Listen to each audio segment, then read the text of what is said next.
when you talk about SMEs and small business owners, that or even large corporation, and how do they combine all this join together, the dollar to naira losing value day by day, and still want to make profit.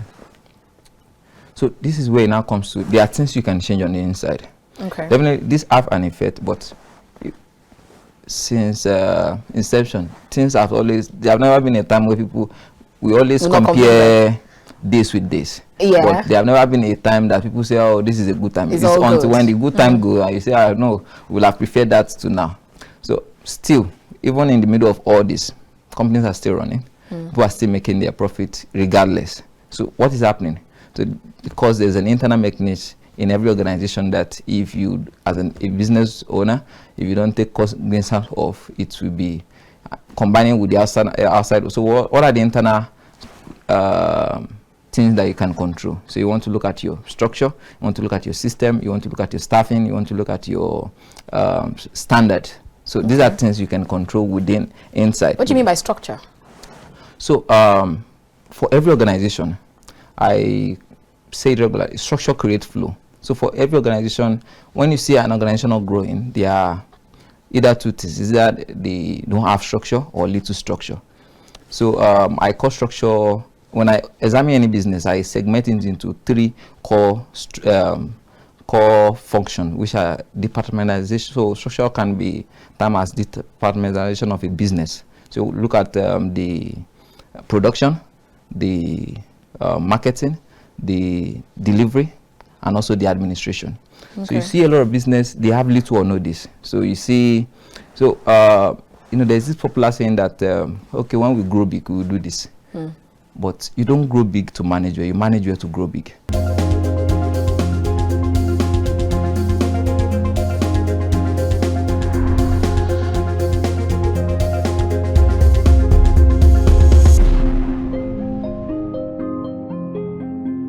Jack Welch once said, if I had to run a company on 3 measures, those measures would be customer satisfaction, employee satisfaction, and cash flow. Okay.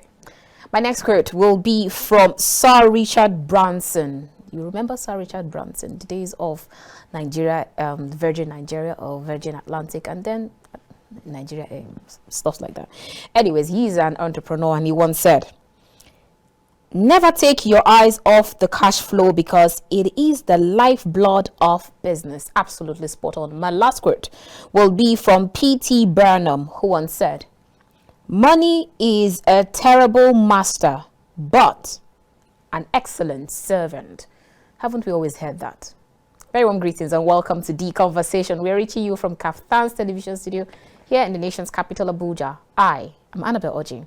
Today, we'll turn our attention to business matter, ease of doing business, and how some businesses, especially some multinational companies, have left Nigeria, what exactly happened, and what we can do to prevent such again. Remember during the election and the campaign season, or the electioneering season, where you had campaign promises like, I would make sure companies will bring in foreign direct investment, will make sure our local investors are staying, and then they are ready to invest more in our country. But then when the naira in the at the official rates to the dollar is over 1,400, and at the black market you have it for over 1,500, how do you expect these entrepreneurs or these businesses to thrive?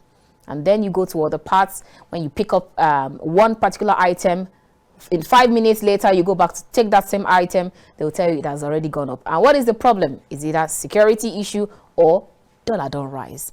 And that's what we're facing today in Nigeria. But then you begin to wonder, how would businesses thrive? How would they continue in such an economy? My guest on the show today would help us do justice to this topic of discussion for today. And his name is Kikiowo Ayoade. He is the head of marketing, Almami Industries Limited. So we'll be talking about how they are able to sustain, apart from continue production or service, how they're able to sustain, especially with employees. Because at this time, most employees are complaining. If you're paying your employee 100,000 naira in 2020, In 2021, you're still paying that same amount of money. And in 2024, when things have gone up, inflation gone record high, you're still paying your employees that same amount. In fact, some people are not even paying at all. How would they survive? My guest on the show will do justice to this topic of discussion today. Ladies and gentlemen, welcome to The Conversation, and I will be your host.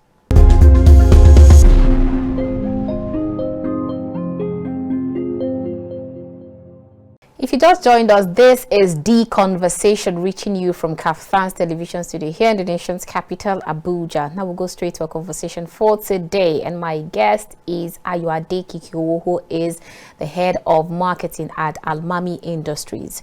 Okay, great to have you on the show today, sir. Thank you very much. I'm so proud to be here also. Thank you for having me. Great. Welcome. All right, now let's start by talking about let's first of all get to understand what's introduce Almami, what you do, and where we can find Almami. Okay, so Almami Industry Limited is a company created out of the necessity to mitigate the production gap that we have in the country. So Nigeria has been identified as a consumer nation over the time, and you know, we find it necessary that we have to bridge a gap. You find out that even to the slightest of things in Nigeria, to your toothpick, most of these things are brought in from, and it's not because we don't have the skill set here, but it's because people have not really put in their work and also get themselves to think deeply about how we can start with what we have to start building something that we can create and use here for Nigeria. So, and Mami have position in that gap, and since we started, we already quite have our fingers in quite a number of industry. The interior industry, we are producing rock and carpet, fabrics, and the construction part, we are producing security doors, internal doors, and the first of the kind top world standard glass factory in Abuja as of today. The other part, anywhere you can find it, is maybe in Lagos, and it's owned by foreign companies. So we have it now in Abuja. We are at Idu Industrial Layout. And we are still expanding. We have CNC side where we can fabricate metal, steel, acrylic, cutting edge technology, just to make sure that we can get a lot of things in the market that could get the company economy also running. Things produced here for our people here, and also for the betterment of our people and the economy. Okay, so I like the fact that you said that there are things produced here. So it means that you do more of local production than either you have to import or importation, yeah? So the issue is the level or the state of our technology now in Nigeria is still limited to. Definitely you still have to leverage on the foreign expertise to get some things done, but we get it done. So instead of just saying we're going outside to bring in doors, so now we can bring in machines needed to put it together and get source for some of our raw materials here, get it to foreign standard, put them together to meet with the foreign standard, and also the quality control to make sure that at least we are, so just that working together synergy. So we see our foreign partners also we work with, and also technical support from our foreign colleague also, to make sure that because the standard, we don't want it low, we don't want it beyond what Nigerians are used to. So just that kind of a thing. Okay, so what's your yardstick for measuring standard? Because if you look at, especially in today's Nigeria, you buy biscuit, and then the biscuit that you used to know that had 4, now you're seeing 2, and the 2 is almost dropped. You buy pasta, you can even use your eyes to calculate or count how many sticks you find inside. Same thing with almost everything. Standard has dropped. And then you have people who ask you, what is SON doing in this regard? What are FCCPC doing in this regard? What is NAFDAC doing in this regard, and all? So how do you now measure your own standard to ensure that what I bought when Almami started, is what I'm still getting? I'm still getting that same value for my money today. So, you know, it's part of reason why you see a lot of business fizzle out with a matter of time in business, because for every industry, there are quality control mechanisms. Some are institutions to put measures in what is going out, what is being produced, what is being sent to the market, where SON comes into place, where NAFDAC comes into place, where quite a number of other agencies come into place. So for us, it's not just about the profit, because this is what makes companies, organizations shift from the nobody want to take inferior product to the market, but once the focus is not on the solving problem, because the whole essence of business is to give solutions to the society. You identify a problem and you can create a solution to it. You can help people meet some quality problem or pains that they are facing.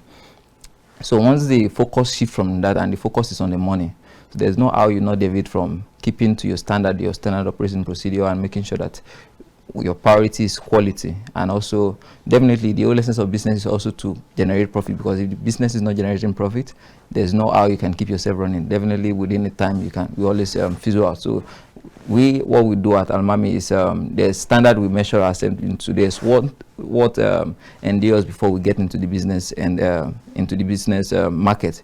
So and we keep this as our core guiding principle, parting our way. So profit is important, but the most important thing is the standard. There's an industry standard, and there's and all our clients, this is what they have known us to be, and this is what they are also. So even if the price is not compared to what they have, because you have a lot of mass-produced items out there, you have a lot of mass-produced items that it's difficult if you want to keep to your standard to meet up with those mass-produced items in the marketplace. But people that know us know that we stand with our quality, and that is why they are choosing Almami. Okay, so now because I hear you talk about profit, so in this day in Nigeria, with regards to ease of doing business, where you know that entrepreneurs, they are the ones that have to source for their own electricity, they are the ones that have to source for almost everything, and then the ease is no longer, the ease is not even there. It's not even easy to do business. And then I hear you still talk about profit. How are you able, or how will the average entrepreneur, Nigerian market, SME or MSME, be able to withstand all that is happening, all the economic shocks, and still at least not drop standard or benefit, but still and still get their costs?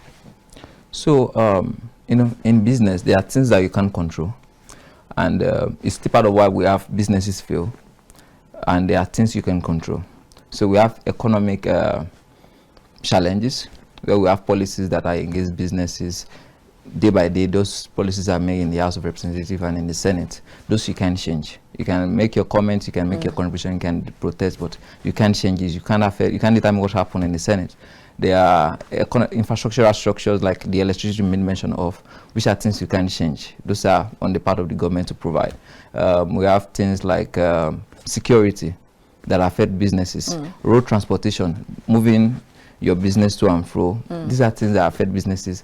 These are external factors that you can't, as a business person, because of the limitation of your authority, you can't change.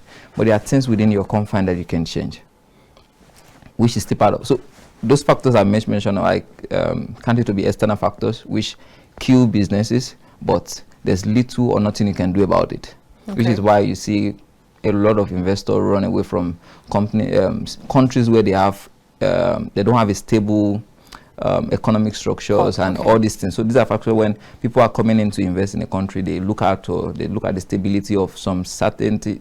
Definitely there will be ups and downs, but at least on the barest minimum, you know that you can always have a turnover at the end of the day. So when you talk about SMEs and small business owners, that or even large corporation, and how do they combine all this join together, the dollar to naira losing value day by day, and still want to make profit.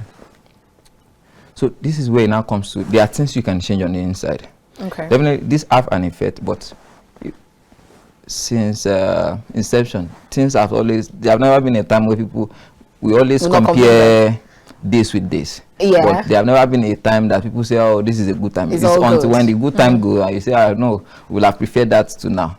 So still, even in the middle of all this, companies are still running. People are still making their profit regardless. So what is happening?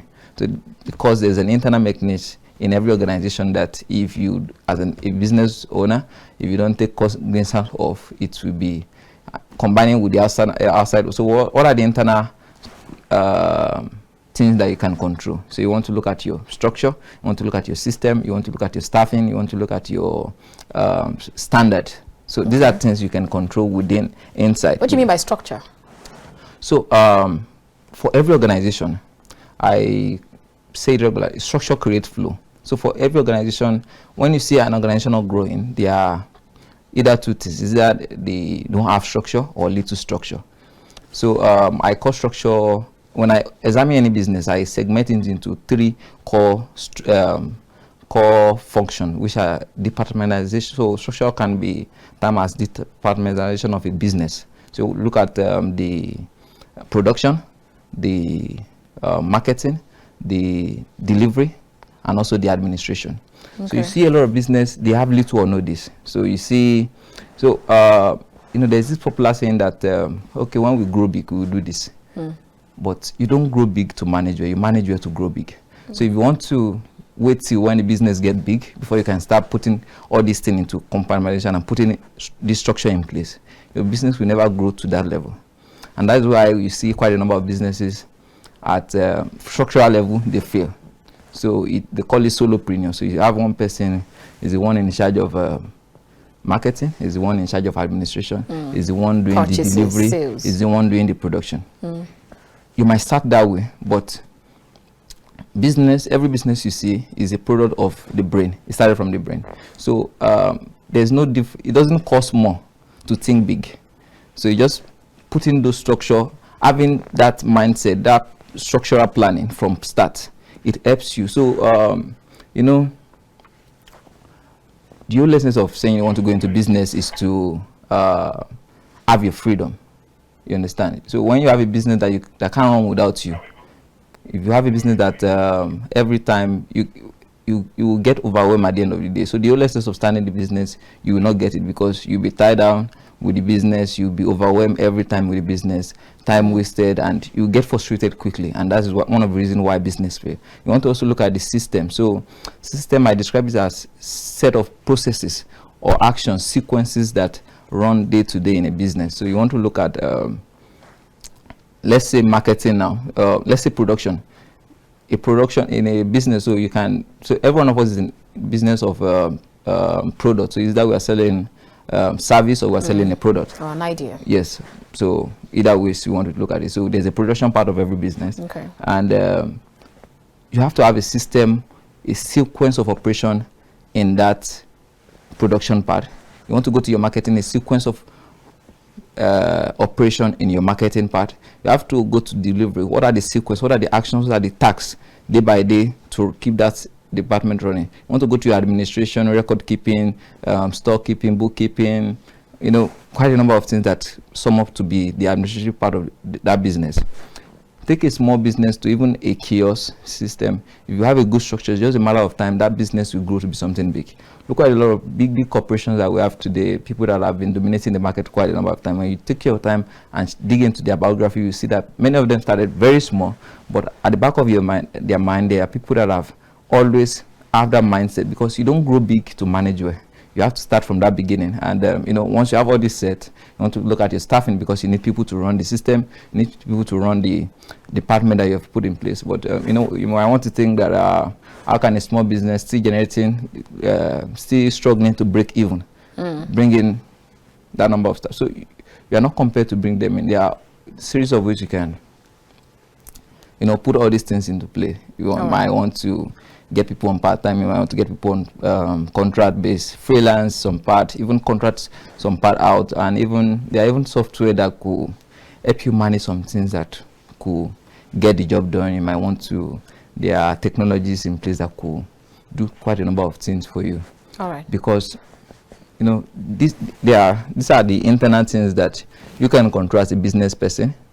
The external part, from till Jesus come, people will always have issues to complain, but there are things that you can't change. There are things you can change. So within your own business organization, these are things you can put in place. You might want to start looking at your structure. You want to look at your system, your staffing, and your standard.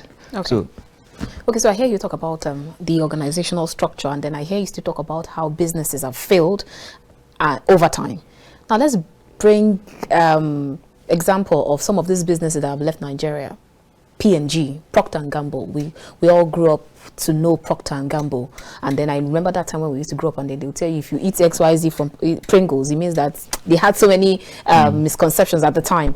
But then if you look at companies like GSK, we all also grew up to know GSK. You look at companies like Dunlop, Michelin, all of those companies. And then I hear you talk about organizational structure. Are you saying that and then you also talked about the internal and then the external challenges and that they need to look at. Are you saying that these companies that has left Nigeria, they did not do their due diligence in terms of the organizational structure or their internal and external environment? So, you're even going too far. So even till now, we have, we are in the industrial part, so we are more current about what is going on in the industrial part of the business.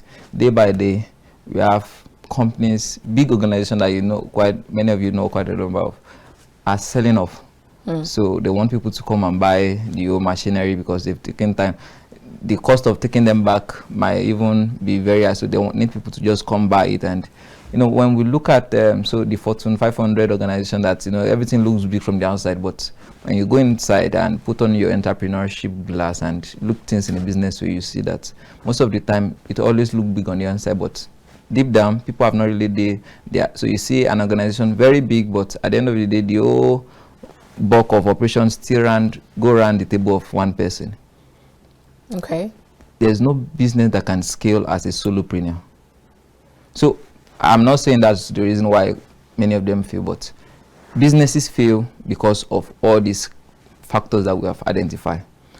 Nothing just happens. Something makes something to happen. So if a business is not generating profit, there's important to look at why. So most of the time people have money and they just believe they could put money and just get people to run it, because nobody can think for you. You understand? And anything you don't work cannot work. So if you don't take your time as a business person, as a CEO, to really, I take time to read biography of successful business owners that have run large corporation, and over time I've taken time. There's a statistic that 25% of new business fail in their first 2 years, 45% fails in their first 5 years, and 65% fail in only 15% of business stay for 15 years. So we have businesses that have been in existence since we were young, and as till today, you want to look at Google, you want to look like Apple, you want to look at Amazon.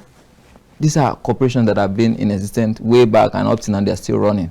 So I take my time to read biography of these people, and you see something has been consistent. These people are not just people that put money into business and just go sit down waiting for magic to happen. You can do that as a VC, but if you really want to share that place and monitor it, there are core things you want to do. I was taking time to look at biography of Bill Gates, how even when Microsoft was that big, you still take time to make sure that key position that is coming to that key offices, you still take the time to interview the staff, because there are some core part of business, there are things you can't change. Even at that level, Microsoft, Facebook still face Senate on some business policies that affect them day by day. Jack Ma still face a lot of work with the rep, because politics will always play, the economy, all those things, there's this you can do about it, but the inside part of your business is what you can change, and if you don't pay attention to it, nothing will work unless you work it. And nobody can, because there's a CEO mentality, there's a employee mentality, there's how employee thinks. You just want to get a job. Let me use the Nigerian parlance. Nobody can love a business more than the owner. Yes. Okay. Yes. So nobody can love it more than you do. And if you the owner don't work it, because people listen to what you say, but they do what you do. You understand? So as a business person, if you don't work it, you don't expect any employee to buy it for a penny. So if you give instruction and you think people will follow, no, they can follow it for a while, but it takes deliberate intention to be succeeded. Zig Ziglar said something. He said, any dummy can be successful if he cares to know what it takes. There's no rocket science about all these things. There are principles that is very obvious. Only that not everybody is ready to pay the price of getting all these things in place, and it doesn't cost anything. If you don't want your brain to sweat, you will do the mania work. Okay, so now for that, because you've mentioned the fact that there's always the CEO part, right? Now for that company or that organization that they already have that mistake with the CEO part, where I started the business, I'm the founder of the business, so I just at some point it's been running, and at some point I just feel like, let it just go, let me allow people to do their thing while I just sit back and relax. And later on, after the business keeps going, I've heard the complaints of someone who says, okay, because I founded the business and I just want them to run the business, because after all, if the CEO dies, would the business die? So at that point, when then he now leaves the business for the employees to do your thing, but make sure that this company, this baby that feeds you, does not crumble. Now, there's already the mistake of him leaving that part, according to what you say, because there's already that gap, right? So you don't have a business until that business can run without you. So, but business is like, an idea is like a baby. You give birth to it, you keep nurturing it. At that beginning stage, you know that this baby needs maximum attention. It needs to be fed regularly. It needs to be monitored, because he can't stand on his own. But you get to a stage where that baby can walk on his own. All you just need to do is you can sit back and guide him. Okay, don't go there, don't go there. And the Bible says, teach your child in the way you should go, so that when you grow old, you can keep to that. Depart. Yes, it will not depart. It's a business principle. So as a CEO, it does not mean you have to be locked down on the share, but until you build structure, until you build system, until you build a proper staffing, okay, until you put standard KPI, so what can measure your processes, what can measure all the system you have put in place to make sure that people is meeting up with your goals and objectives, you can't step out. But you don't have a business until you can sit back and leave the business to go. The whole essence of starting business is to have your freedom to. Why do people want to do 9-to-5 job? Because they want safety, and they don't want to do the brain work for themselves. But for some, it might be process time, because you don't get your own until you get committed to someone else's own. But somehow, sorry, at the bottom, isn't it contradicting what you talked about Microsoft, that has to go back to the Senate, or that has key staff? They're still the ones that do interviews, conduct the interviews for them. So that is what I'm saying. So you don't expect Bill Gates now to be in the day-to-day running of Microsoft as of today. No, it's not like that. You don't expect Elon Musk to be the one looking at the day-to-day operation of maybe Tesla today, as of today. As a time, it was like that, because they started as a small team. You don't expect Zuckerberg to be the one looking at the day-to-day running of that. But at the time, he has to give him that maximum attention. You understand? And one thing is very, very critical. So, you know, when you have a Fortune 5,000 business, where a large corporation where you have like 3,000 staff, you can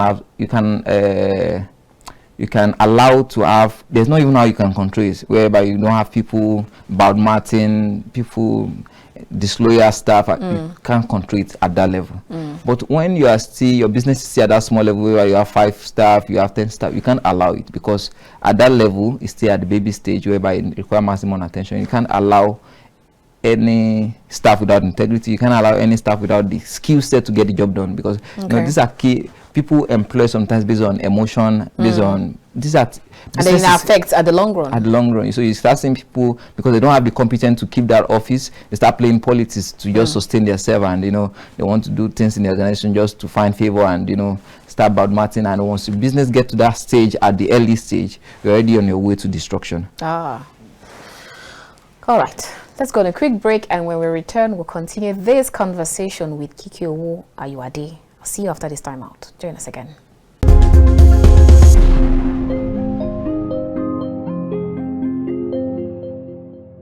Businesses get their business model wrong. So there are different business models. So we have the small volume times small margin. That is for solopreneur. So just a small entrepreneur is doing small. So we have people that do larger margin, smaller volume. So what Coca-Cola is doing is small volume, small margin with a very large volume. Help us explain that, especially to that person who is watching and say, what does that mean? Okay, so your margin is the cost of production of this thing is 10 naira. Okay. And you want to sell 11 naira. So you know that you're just gaining 1 naira from this transaction. So if you are doing, if your volume, people you're selling to is 10 people, there's no how you can. So at the end of the day, your profit margin is 10 naira. Okay. So there's no day you're going to break even with that, because there are other operational costs that you have to incur, a lot of things in keeping business running. But we are selling that 1 naira margin, we are selling to, let's say, a 2 million crowd. So on turnover. Yes, on a weekly basis, you're having a turnover of 2 million naira by the time you gather all these things. So that is where these businesses has grown to, and they could maintain. So it is hard for businesses to come in and compete with them.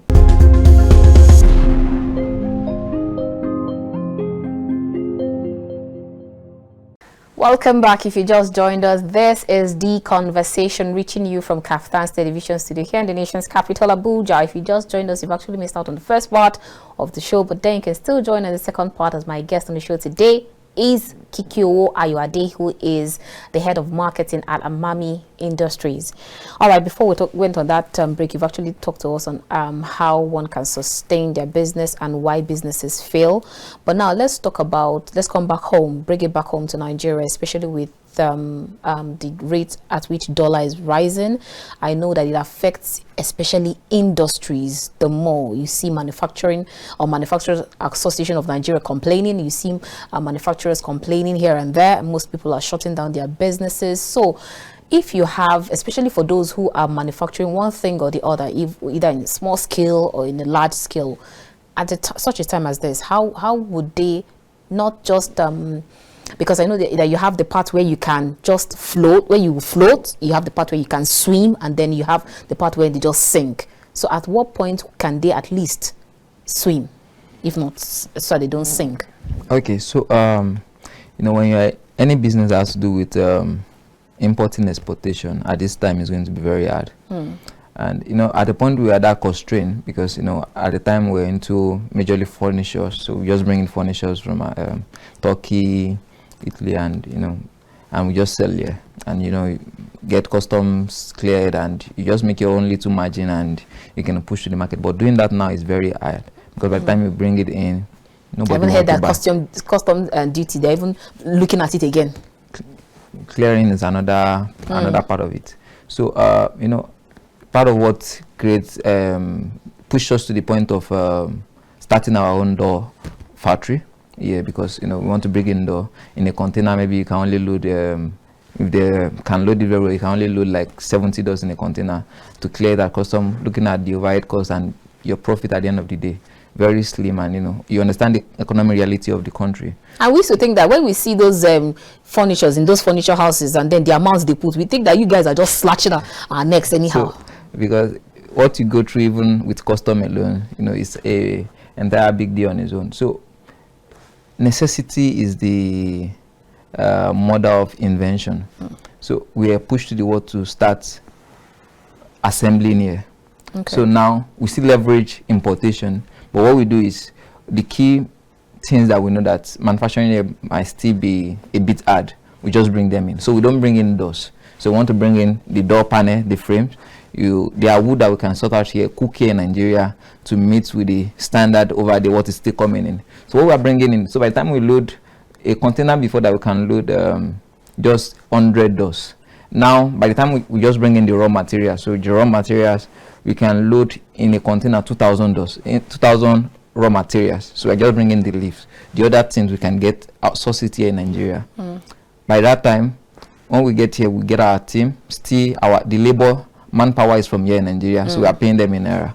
We already get trained staff that already went there to train on what to assemble these things together, and we have foreign experts that just monitor the quality control. At that point, now we can a container that's supposed to. So before you can bring 2,000 doors to Nigeria, before you'll have maybe you're already working with a 500 container. Now, one container can bring in raw material for 2,000 doors. So with this now, we are now producing in Nigeria, so money that is going out is less. You understand? Okay. So most of the times, the problem we always have, because the solution to our problem most of the time we think is external, but most of the time it lies within us. And now we can what we are taking to the market, even prices. Many of the time, people don't understand. Most of the time, they tend to think is the inferior product, because By the time you bring in a, let's say, a security door from Turkey, it will cost you, and your profit minus everything, you cannot sell that less than 500,000. Okay. And by the time we assemble here in Nigeria, you mean one door, right? Yes, one door, okay. 550,000. So by the time we assemble here in Nigeria, get everything settled, package everything, we can sell at 300,000. Okay. And still make our profits, good profit margin. Okay. You understand? Taking that to the market, people want to think it's inferior. They will, are you sure bullets will not penetrate this one? So, you know, it's part of what, so the problem is just a problem of thinking. You have to find your way. You know, at the time, there's this funny conversation I had with one of my mentor a time ago. He stayed in the UK. And, you know, it's like, do our forefathers, were they sleeping when American and many of these developed countries were making, getting all this innovation and technologies in place, and all we care about is one God somewhere. And you know, he told me something, and that thing, it's deeply. He said, because we have good weather here, good culture, it didn't put pressure on people to think of innovative ways to do things. He said, during winter in their place, sometimes their temperature goes down to about minus 30, sometimes minus 15 and the like. So he said their ash, and you know, it's not good for planting. People need to eat.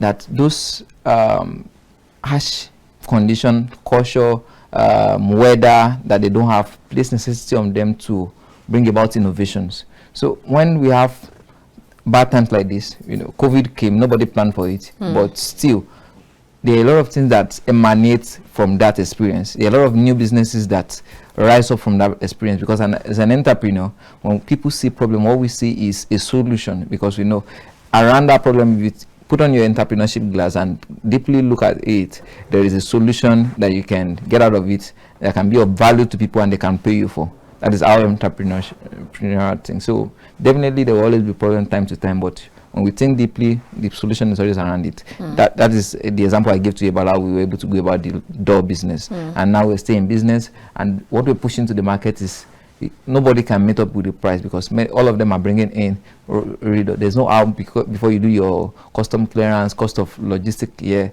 the dollar rate of purchasing over there, there's no how you can compete with what we are doing here. Aha. Okay, so now for those business that they've been there for a very long time, again, I'll give an example of Coca-Cola, Nigerian bottling company.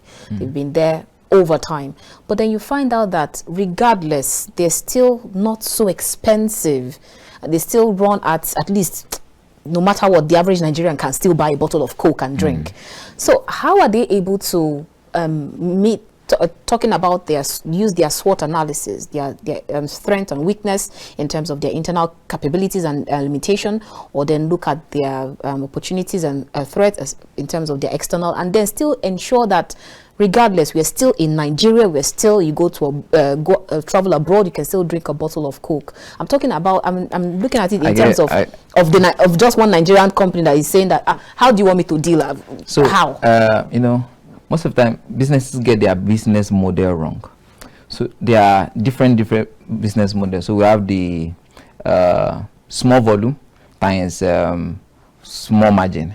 That is for solopreneur. So just a small entrepreneur is doing small. So we have people that do larger margin, smaller volume. So what Coca-Cola is doing is small volume, small margin with a very large volume. Help us explain that, especially to that person who is watching and say, what does that mean? Okay, so your margin is the cost of production of this thing is 10 naira. Okay. And you want to sell 11 naira. So you know that you're just gaining 1 naira from this transaction. So if you are doing, if your volume, people you're selling to is 10 people, there's no how you can. So at the end of the day, your profit margin is 10 naira. Okay. So there's no how, there's no day you're going to break even with that, because there are other operational costs that you have to incur, a lot of things in keeping business running. But we are selling that's 1 naira margin, we are selling to, let's say, a 2 million crowd. So you know, on turnover. Yes, on a weekly basis, you're having a turnover of 2 million naira by the time you gather all these things. So that is where these businesses has grown to, and they could maintain. So it is hard for businesses to come in and compete with them. You know, this is what some bad business people do when they could get monopoly of some businesses. You understand? So when they know they already have monopoly of it, they could sell to. So Nigeria have a population about going to about 200 million people, and you know you can capture the 200 million market because you already have a. So that's how government do it. So what do you need to do? They can stop anybody bringing this particular product into the company. They give you the only right to bring it in, and you know you already have monopoly of the market, and so there's no amount to keep your profit margin in. You're sure that the volume is enough to cater for what you're running. So Coca-Cola is doing it. They have a large volume to reach out to, and there are quite a number of many other companies that is doing it. And most of their manufacturing, because their manufacturing factory is very close to us. Their manufacturing is done here in Nigeria at Abuja Edu Industrial Area. So as at now, they don't rely on foreign market to get things done. They have all the manufacturing plants here. They have a large volume. They are just working with this more margin. And food market is one of the lucrative industry you want to be in, because day by day people. So it's different from furniture. When you buy this furniture now, I don't expect you to come again and buy it tomorrow. You understand? Where do you want to keep it unless you're going to build a new house? You don't change your furniture on it. But food is a market that is being consumed day by day. So it's easier. So a small margin is more sweeter when you are in in an industry that the consumption is daily money. So when you work with daily money, it's a very sweet business model, because day by day something is coming in. So the other business model of large margin, large volume, that's what we like. Large margin, large volume. So you understand. But you know, when you stay in business long enough, definitely if we get to a stage of business, we definitely grow. All right. And you have a larger reach, but no real business grow. That's why you see that even with millions of turnover, most of these businesses are doing on a monthly basis. They still don't play with the advertisement. They didn't know Spain reaching out day by day, you know, as their community responsibility service and all these things. Because how much does, sorry I have to butt in, how much does CSR do to any business at all? So you know, there's what we call brand, and for large businesses, they know the value of this. You know, when they tell you how much many of these companies spend on their CSR on their yearly budget for it, you'll be so amazed, because brand is how people perceive what you have. And you know, behind every successful business, there's a story around it. So if you don't tell people your story and don't create that experience of how you want them to feel and perceive your brand, definitely they will think it through themselves. They will. If you don't give it to them, they will think it themselves, and by the time they do that, they might not give your business the right image. And that's why you see why organizations spend so much on creating a picture, a storyline about their brand and what they want people to perceive about their business. And it's key to every business, because at the end of the day, people don't purchase based on what you. So a good product does not sell itself until. So there's how you go to the grocery store, and you know, you pass through, or a supermarket, you pass through a line that have similar products solving the same problem, but at the end of the day you end up choosing a particular one. And there's a reason why you might think it's natural, but it's never natural, because these are psychology of sales, marketing. There's a reason why you choose that. To you it might, but there's something in your subconscious that choose that. So you go to you want to buy close up, you get there, you see you saw close up, you saw different brand and you walk past everything and you went to take one. There's a psychology behind it. It's never automatic. There's something in your subconscious. You are checking the price, you're checking the color, you're checking, and you know, sometimes you might have seen a video somewhere that how you saw how Picnic then did the advertisement around Canon work, or how it was so excellent and skillful about what it's doing, and how they go out sometimes we know say one day they'll make us proud. Yes. So there's how they position it. So because there's an inner feeling that we have inside of everybody. We want things. How do you think people want to buy a car for $5 million?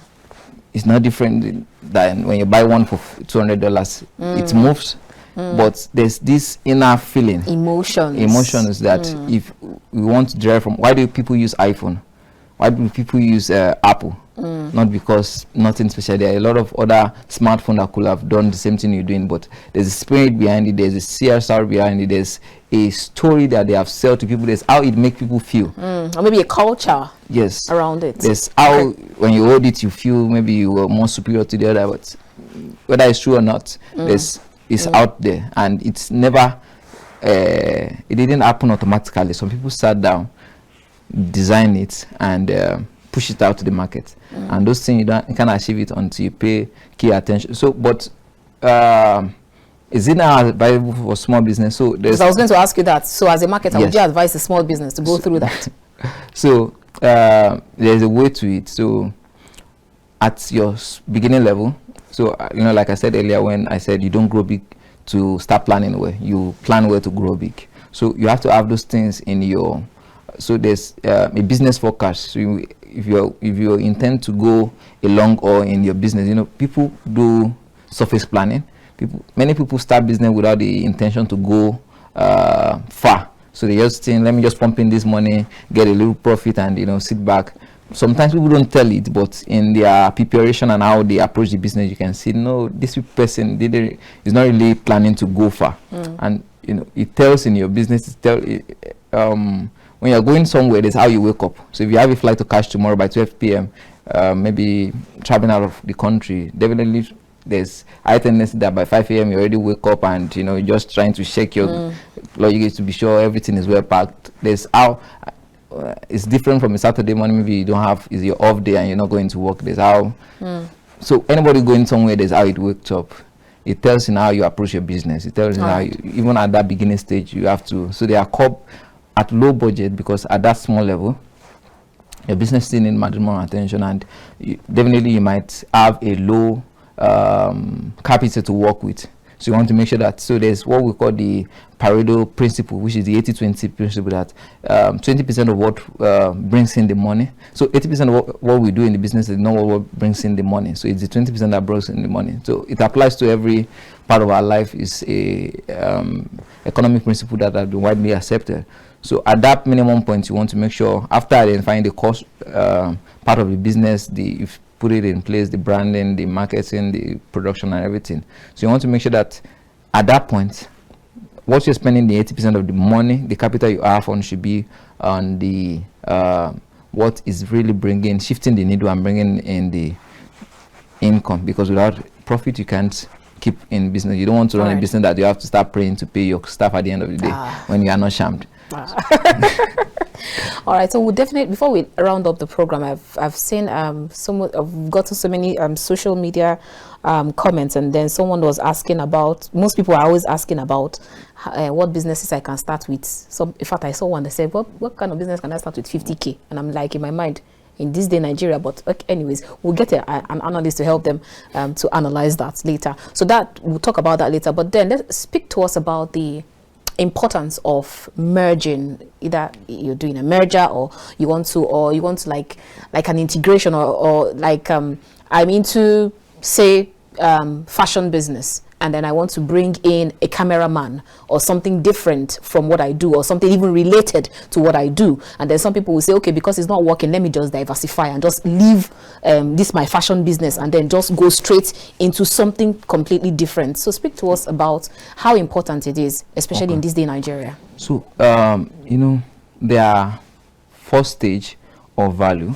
The first stage is implementation. The second stage is unification. The third stage is communication, and the last stage is imagination. You might want to consider what am I saying?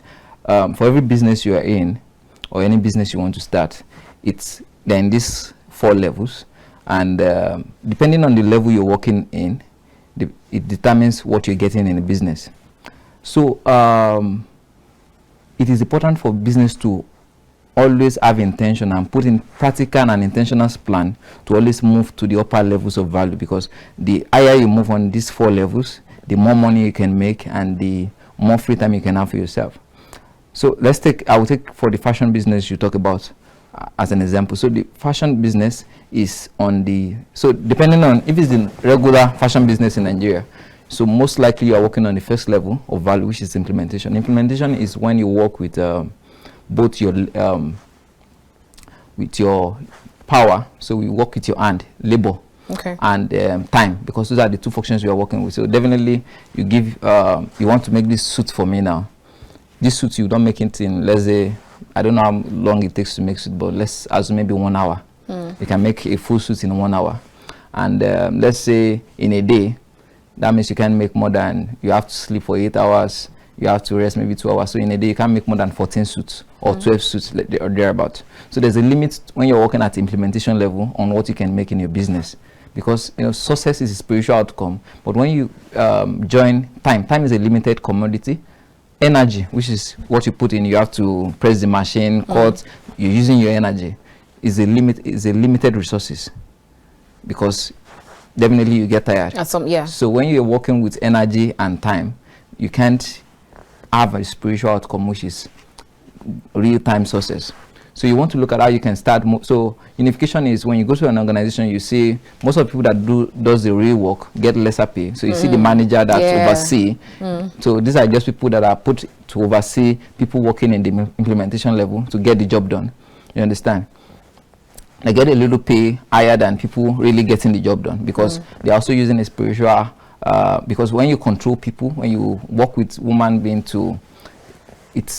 there's a level of it's not, most of the time it's not ordinary. And so the third level, which is communication, is very powerful, because let's take for instance you're into sewing. So now take for instance, you can now package your sewing experience, how someone can start that sewing business, pack it into a video, get a cameraman to record it, how people can sew suit from beginning to start. So it takes you 1 hour to sew. You have a 1 hour recording, you can bring it into segments, put it on Seller. Is a app where you can upload your information content on, and put it let's say so you sew a suit for, let's say, $200, and you can now put it out for, say, for $70 or even $100. Put some little of advertisement to it. Definitely in a day you can only sew 12 suits. That means in a day the highest you can make is $200 times 12. That's about $2,400. That video that you make one time, you can sell to 1 million people. At $100, that's about 100 million. You can make over time with proper marketing and planning. That is a marketing course that you want, we can talk about that. So that is why you can see someone can write a piece of book and can sell just an idea you have. That it can even be about the implementation level you're working. So I always tell business owner, you're not just in the business of because a lot of people get so attached to their skill and they don't want to, they forget that they're in business. So they're just so concerned about the production part, and they also saw other core part of the business they have to run. If you don't run effectively, business will get you overwhelmed. So you see people at 10 o'clock, 11 o'clock, they are still running about to deliver a client job and every other thing, because they have not paid attention. So people can diversify, but before you diversify, make sure that you are operating at the highest level of that your business before you think of going into there's not enough time. I could have explained all the levels of values and break it down. So for people that want to go into other, thinking of what to start with business, so there's no need of you already, or I can't. Please go ahead. Okay, so there's no need of recreating the wheel. When we talk about business, what we are talking about is there's a problem somewhere, you have a solution to it, and you can provide, and that problem you are sure that people are willing to pay for it. You understand? So that is what is business. So I guess I want to dry clean my clothes. I don't have the time to say I want to sit down to, I hate washing, to iron, do this, push stash and everything. So I have someone that can do this, and I'm just giving him 1,000 to do this. To me, 1,000 is what the quality of what I'm getting. To him, with a large volume, is in business. So that is what business is about. So what can you start with that? So there are already forms of value that are out there. You don't need to reinvent it. We should just look at what. So I will make mention of some. So you want to look at products. So maybe you can create a product, not necessarily a physical product. It might be an information product, like I talked about. Maybe you have a skill you're doing. You can get it recorded and put it as an information product that you can sell to people. That is a product level. There's a service. So you have something you can do, a service business. You can cut it's already a service business that you can start with any amount and start growing when you put the core part of what we have identified earlier into your business system structures, staffing, and what your standard. You want to look at lease, so you can acquire a property that you know people want to use, and start renting it. Like you have people that get a car, they can rent it out for people to use. Okay. So lease is a form. So you see amusement park where people go to, people just get a property. You see service apartment where people just get an accommodation, get it well suited for people to use. People come into town, they need a place to stay for 5. They don't want to stay in an hotel. They can rent your apartment for a while. You understand? Get your money, and you see playground. Even now we have corporate office. You don't need to get and rent an office apartment. People get it built for you. What you just need to do is get a space. There's already so that means you're more like an agent here. Yes. So I'm just talking of forms of value that you can operate in with any amount. So you just want to look at what is you understand? What is what form of value can you operate? You don't need to. There are already I did a YouTube video sometimes ago where I listed all the forms of value that you can operate in with what. So everything, nobody can think for you. You understand? And circumstances is always different for everybody. So it's just for you to sit down, look at what you have, and look at, so is what you have is always enough if you can take your time to think about it and do the thinking. All right. Most of the time people want people to think for them. They just want to sit that's down why you see people fall most of the time into trap of bring your money, I will work it for you. Schemes. All right. A lot of funny experience, but I know time is not on our side. Thank you so much. That's a very good place to anchor there. I hear you say that people always want people to think for them, but think for yourself. Thank you so much, Kikiowo. It's been a wonderful time having this talk with you. Thank you very much. Thank you for having me. I'm really glad to be here. Awesome. All right, viewers, I'm sure you must have learned quite a number of things, especially for those who are always asking, which business will I start with my 10K, with my urgent 2K? Now, think for yourself and don't wait for someone to think for you. It's been a wonderful time here on The Conversation as we've been chatting with Kikiowo Ayoade, who is the head of marketing at Almani Industries. And it's been a wonderful time here on The Conversation. Like I said, I'm hoping that you have rightly been entertained, informed, and educated. My name is Annabelle Oji. God bless you and yours. God bless Nigeria.